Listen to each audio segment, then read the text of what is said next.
Bonjour tout le monde, cette fois-ci nous allons ouvrir le moteur et nous allons nous occuper des jeux aux soupapes, enfin plutôt du jeu aux soupapes. On va s'occuper donc du cylindre à l'avant et du cylindre à l'arrière. La Comet 650 a un bicylindre en V, contrairement à un 4 cylindres où il n'y aurait qu'un cache à enlever, ici il y en a deux. Pour le cylindre avant, nous allons devoir descendre le radiateur, et pour le cylindre arrière, nous allons devoir enlever le réservoir. Chose que nous avons déjà vue dans une autre vidéo, mais là on va pouvoir faire un rappel. Donc je vais de l'autre côté de la moto, et voici le cache avant et le cache arrière. Donc on va commencer par le cache arrière, ça sera plus simple, en enlevant le réservoir. Allez, c'est parti. Alors concernant le jeu aux soupapes, lorsqu'on regarde dans le manuel d'entretien, quand on voit le planning des différentes maintenances, eh bien sur la Comet, le jeu aux soupapes est tous les 4000 km. Alors oui, 4000 km c'est très peu, sur la plupart des motos c'est facile 15 000, 20 000 voire 30 000 km. Il y aurait une explication à cela. Vu que c'est un des tout premiers gros moteurs que Yuzu a créé, eh bien il voulait être certain que tout se passait bien. C'est pour ça qu'une révision, ou plutôt une vérification des jeux de soupapes tous les 4000 km était nécessaire. Donc là j'ai enlevé la vis du réservoir et en soulevant un petit peu, je vois qu'il y a 3 flexibles à enlever. Le premier c'est donc la jauge à essence électrique et après c'est 2 flexibles qui sont reliés au robinet de dépression. Donc on fait attention à ne pas tirer comme des barbares, on enlève les différents colliers en métal, et puis après on tourne de droite à gauche en tirant légèrement dessus pour ne pas déchirer les tuyaux.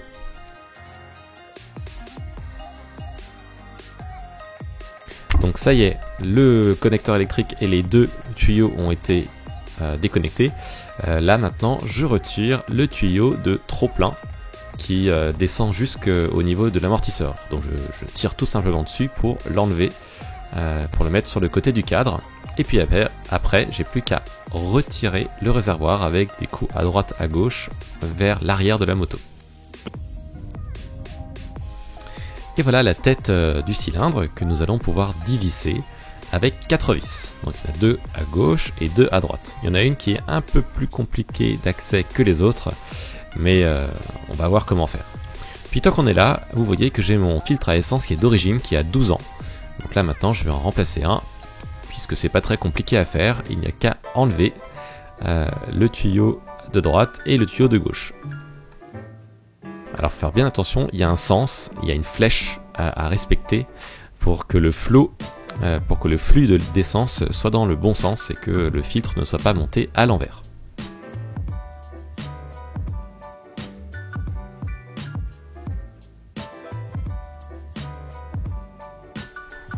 Donc voilà, ici on voit la petite flèche qui nous indique le flux de l'essence qui part du réservoir jusqu'à la pompe à essence. J'ai fait un peu de place en mettant le tuyau sur le côté et avant de dévisser la tête de cylindre, le couvercle, je vais enlever la bobine d'allumage. Il faut juste tout simplement tirer dessus pour entendre un petit plop. Et puis, il n'y a plus qu'à dévisser les fameuses 4 vis. Pour cette vis là qui est à droite, eh bien je vois que j'ai un câble qui gêne, donc je ne vais pas hésiter à me faire un petit peu de place et j'utiliserai après une rallonge sur ma clé à cliquet pour pouvoir avoir un meilleur accès. Donc voici la rallonge, et pour être sûr de ne pas foirer la vis, je mets un petit coup dedans, histoire d'être sûr que l'empreinte est bien au fond de la vis.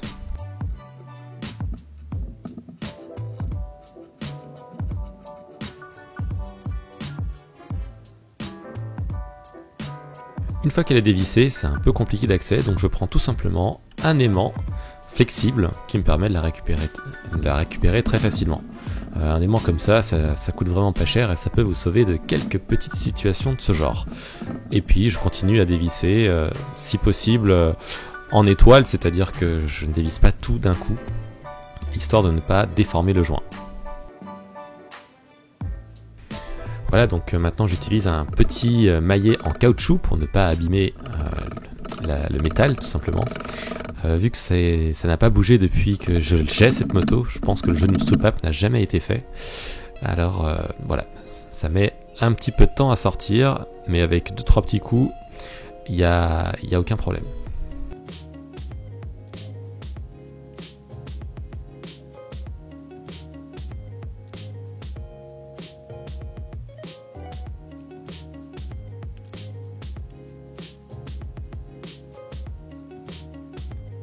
Donc là je prends mon temps, je n'ai pas envie de déchirer le joint, sachant que c'est un joint réutilisable. J'en ai acheté au cas où, s'ils étaient en mauvais état, mais là on voit qu'il est parfaitement en état, donc je ne vais pouvoir le réutiliser et garder mes nouveaux au chaud pour la prochaine fois.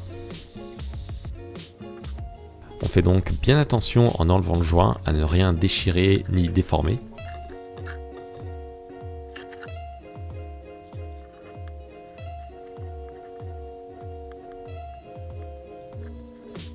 Tout s'enlève facilement sauf le côté gauche, puisque comme on le voit ici, le joint possède des espèces d'arrondis, donc 2 arrondis sur le côté, qui sont un peu difficiles à enlever. Donc il ne faut surtout pas tirer dessus, hein, il faut pousser vers le bas et ça vient tout seul. De cette façon, on ne met pas de contraintes inutiles sur le joint.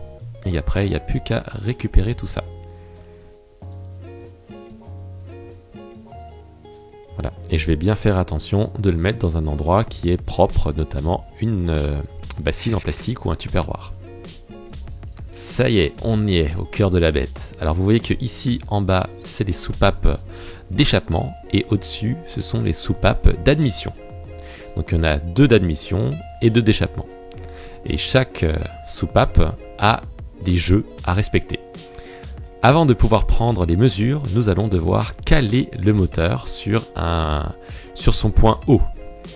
Donc avec un gros tournevis, je démonte le cache qui permet de faire tourner le moteur. Donc voilà, nous n'avons plus qu'à récupérer une douille pour rentrer à l'intérieur.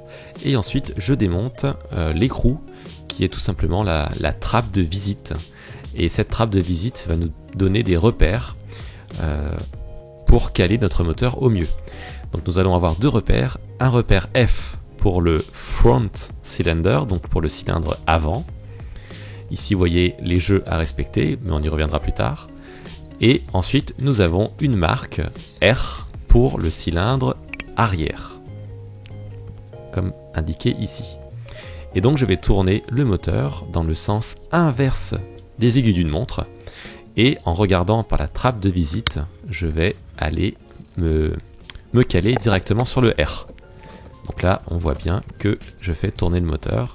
Et ici, je suis pile aligné sur le repère R. Une fois que le moteur est bien calé, je vais pouvoir prendre les mesures. Donc là, j'ai fait un petit schéma avec le cylindre à l'arrière et le cylindre à l'avant. Et dans chacun des cylindres, comme je l'ai dit tout à l'heure, il y a les valves d'échappement et les valves d'admission. Pour mesurer le jeu aux soupapes, je vais utiliser un jeu de cale. Le chiffre que vous voyez dessus est en millimètres, qui correspond à l'épaisseur de la cale. Vérifiez bien que le haut des cames soit disposé de cette façon, sinon on ne peut pas prendre les mesures. Ici, je vais prendre l'exemple de la soupape d'échappement. Et je vais commencer par la cale 0,3 mm. Pourquoi ? Regardez ce schéma. Le jeu est compris entre 0,2 et 0,3 mm, pas plus ni moins. Je vais donc commencer par la valeur la plus haute, à savoir 0,3 mm. Ici, je tente de faire passer la cale, ça ne marche pas, ce qui est un bon signe. Je vais ensuite passer de 0,30 à 0,20, à savoir la valeur minimum du jeu. Voilà, donc ici entre 0,2 et 0,3. Donc la 0,2 doit absolument passer. Si la 0,2 ne passe pas, c'est pas bon signe. Ici, il faut bien faire attention, je me suis fait avoir, la cale qui était juste derrière le 0,20, à savoir la 0,15, était collée à cause de l'huile pour éviter que mon jeu de cale ne rouille. Donc vérifiez bien ça, sinon vous allez avoir des surprises. Ici, je passe donc la cale 0,20 et on voit qu'elle passe sans problème, sans difficulté. Pour le moment, le jeu minimum est OK. Je vais donc affiner, je vais passer de 0,20 à 0,25. Donc là, je suis pile entre le minimum et le maximum du jeu nécessaire. Donc là, je vérifie bien qu'il n'y a rien collé derrière et je tente la mesure. La cale s'enfonce avec un peu plus de difficulté, mais elle passe quand même. Et donc là, je peux dire que je suis à 0,25 mm de jeu. Donc je suis pile entre les deux valeurs. Alors là, on voit que ça accroche un petit peu, mais sans trop forcer, j'arrive à le sortir. Donc pour moi, le jeu est à 0,25, donc c'est pile entre les deux valeurs, ce qui est très bon. Et je vais pouvoir marquer ça sur mon petit schéma. Et donc je vais faire ensuite la même opération pour toutes les soupapes de notre petite moto. Alors je vais tout faire en accéléré, hein. Je teste ici de nouveau la 0,30 parce que je suis toujours sur les soupapes d'échappement. Ici la 0,20 passe sans problème. Et je termine avec la 0,25 et ici je vois que elle passe à droite mais elle passe moins bien sur le côté gauche. Mais elle passe quand même. Après mon jeu de cale n'est pas très précis mais ça suffit. Je vais donc passer aux soupapes d'admission. Il y a marqué intake, donc c'est les soupapes d'admission. Le jeu est plus faible. Donc je commence ici par du 0,2 parce que le jeu est compris entre 0,1 et 0,2. Donc ici je teste 0,2, ça ne fonctionne pas. Et je descends tout de suite à 0,15. Je ne passe pas de 0,2 à 0,1. Je vais directement à 0,15. Et ici ça fonctionne. Donc je suis encore une fois pile entre 0,1 et 0,2, donc c'est très bon signe. Et puis je vais faire tout ça pour la totalité du cylindre. Ici j'en profite pour voir si la chaîne de distribution est bien serrée, si elle est bien tendue. Ici c'est le cas, rien ne bouge, donc c'est bon signe. Et voilà, c'est fait. Une fois les mesures prises et qu'elles sont bonnes, eh bien on va remettre le couvercle en nettoyant le plan de joint. Ici j'ai remis le joint à l'intérieur du couvercle, en faisant bien attention à bien l'insérer. Donc ça se voit que c'est un joint réutilisable, c'est fait pour ça.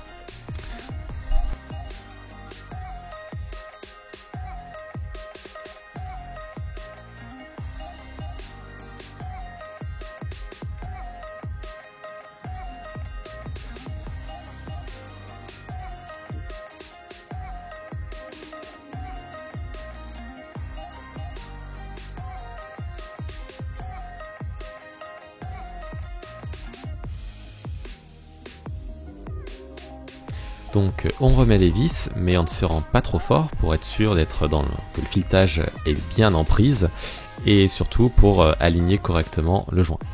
Donc là je récupère grâce à l'aimant la vis qui est un peu compliquée d'accès pour la placer.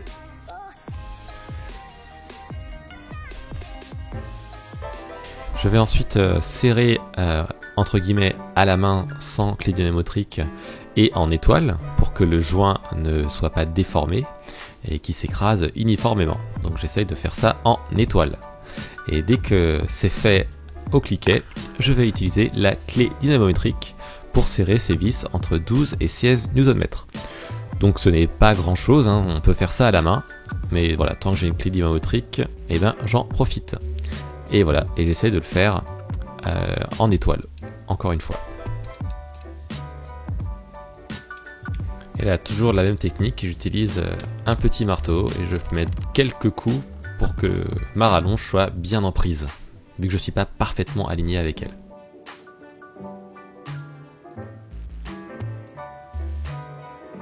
Et dès que c'est fait, on remet la bobine en entendant le fameux plop. Ok, le cylindre arrière c'est fait, on va pouvoir passer maintenant au cylindre avant. Et comme dit au début de la vidéo, nous allons devoir baisser ce radiateur.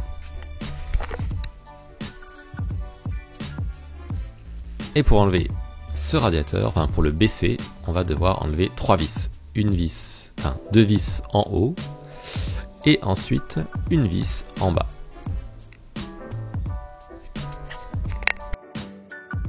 On voit déjà qu'il y aura une petite difficulté, c'est ce tuyau qui va empêcher de faire descendre notre radiateur. Donc voilà, c'est très simple à enlever.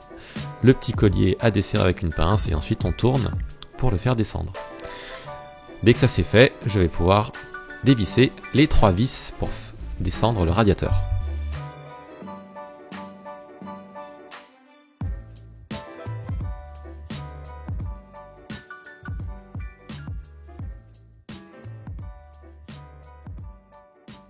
Une fois dévissé, je protège le garde-boue avant avec un petit chiffon puisqu'il y a de fortes chances que le radiateur risque de toucher ce garde-boue.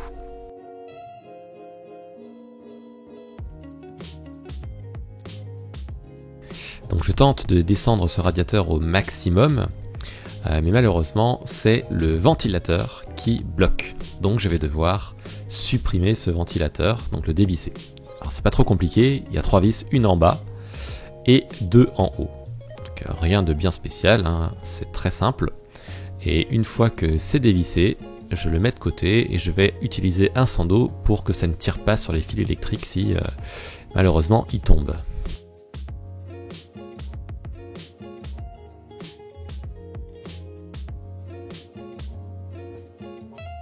Et à partir de là, je vais pouvoir forcer le passage entre guillemets en tirant un petit peu sur les durites d'eau tout simplement. Et à partir de là, je le descends juste ce qu'il faut pour pouvoir accéder facilement aux vis du couvercle de cylindre. Donc là pareil, j'enlève la bobine et je dévisse tout ça.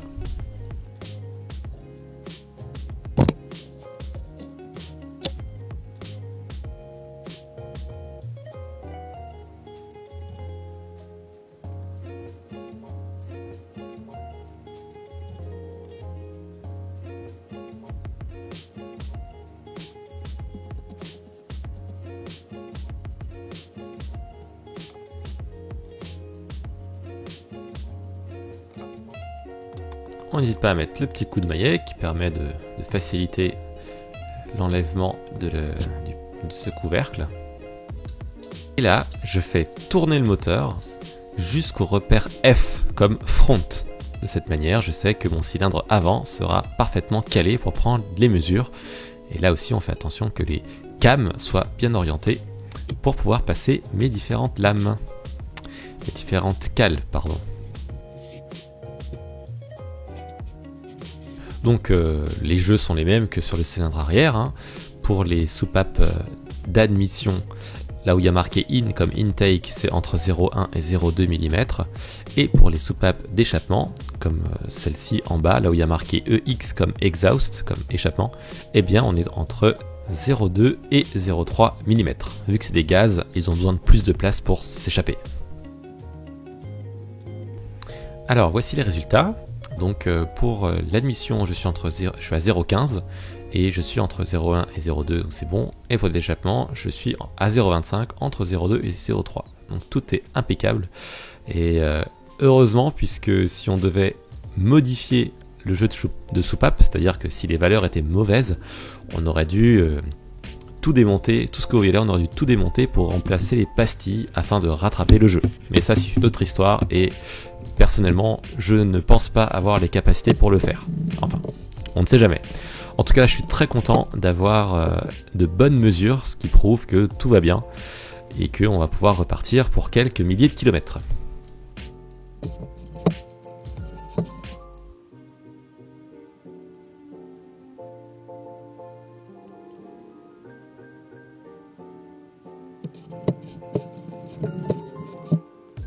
Donc la même technique que précédemment, je vise tout en étoile et au cliquet. Et puis ensuite, je vais utiliser la clé dynamométrique pour serrer tout ça au couple. Et toujours en étoile pour que le joint s'écrase de façon uniforme.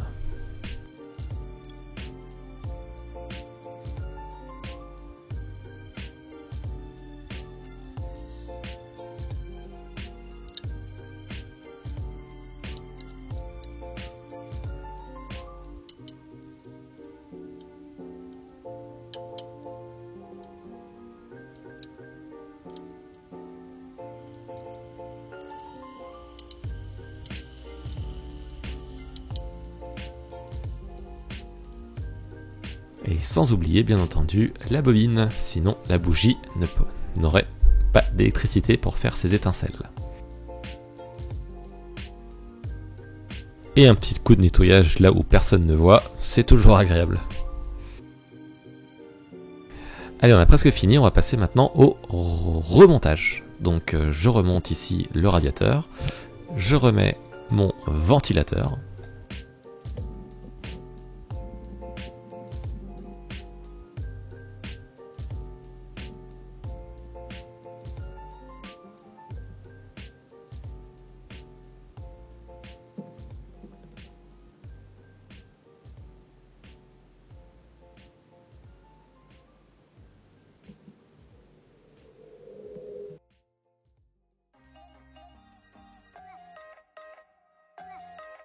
Et je remonte le tout avec les 3 vis, donc une vis en bas et 2 vis en haut.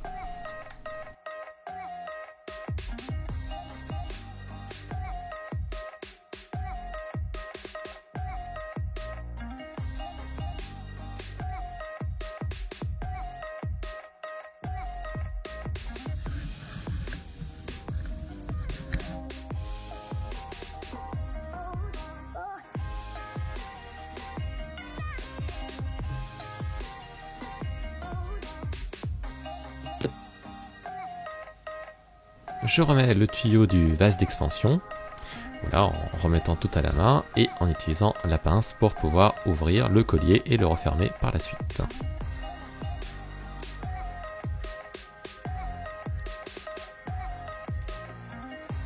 Je remets le cache de la trappe de visite et le cache qui permet de faire tourner le moteur au niveau du magnéto.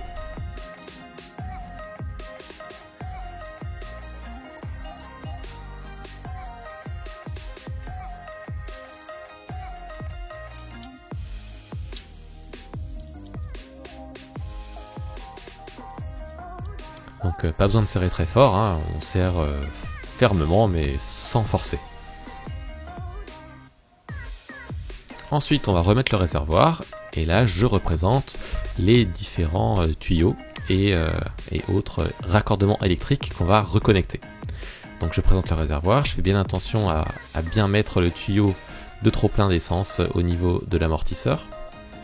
Et puis je vais reconnecter les 2 tuyaux d'essence et le connecteur électrique.